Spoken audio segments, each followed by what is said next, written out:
पुरानी डायरी की कुछ गुनगुनी यादें। आजकल की इस भाग दौड़ भरी जिंदगी में किसी के पास वक्त ही कहाँ है कि ठहर कर कुछ पल सिर्फ खुद के लिए निकाले, कुछ बातें करे या किसी को याद करे। बस भाग रहे हैं, कहाँ भाग रहे हैं कुछ पता नहीं। कहने को तो हम पूरा दिन बिजी रहते हैं, फेसबुक पे, इंस्टाग्राम पे, व्हाट्सएप पर क्या सच में कोई ऐसा इंसान है हमारी ज़िंदगी में जिससे हम अपने दिल की बात कर सकें, खुल कर कह सकें, जिसके सामने बोलने से पहले ना सोचना पड़े कि क्या बोलें। सोचने पर यह महसूस होता है कि शायद नहीं, कोई ऐसा नहीं है। उस वक्त अगर कोई होता है हमारे साथ तो वो होते हैं कोरे पन्ने। किसके? डायरी के। जो हमारे सबसे अच्छे दोस्त, हमारे अच्छे मित्र बन जाते हैं और बस अपने दिल की बात शब्दों में कहने लग जाते हैं। वो भी कह पाते हैं जो शायद धुंधली हो गई थी, वो बातें, वो यादें।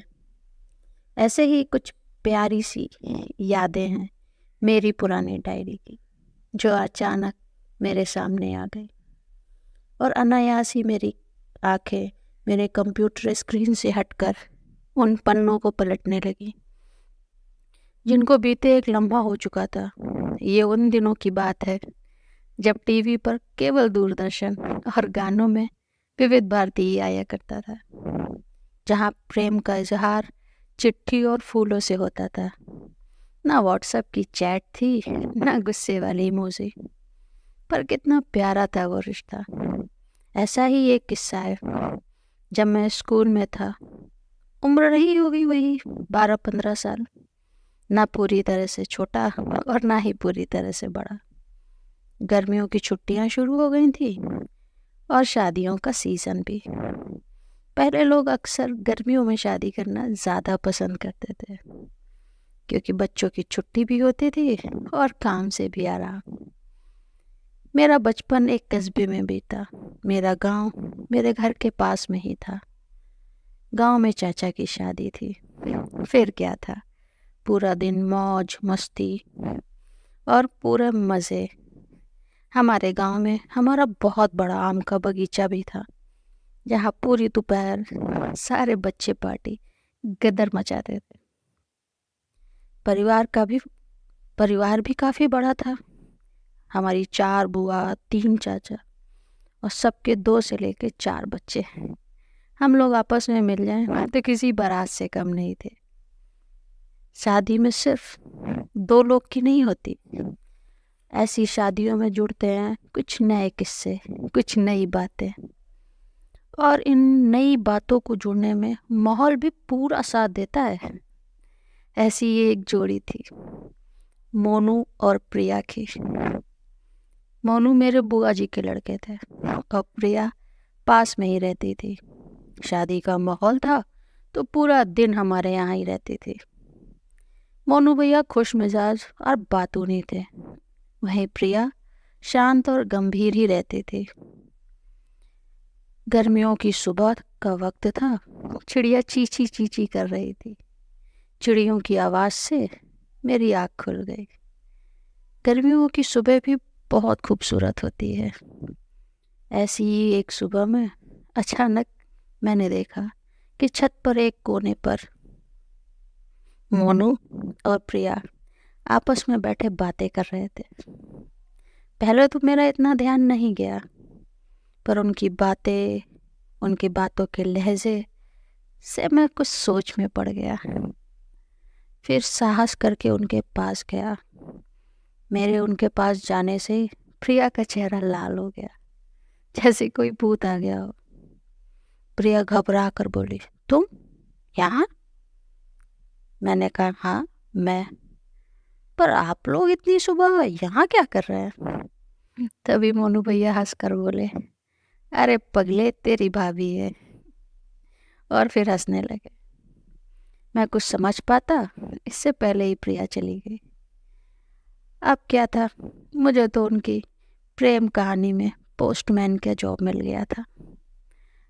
दोनों को मिलाने का समय है, उनके लेटर को एक दूसरे के पास पहुंचाने का पूरा इंतजाम मेरे ही कंधों पर आ गया था।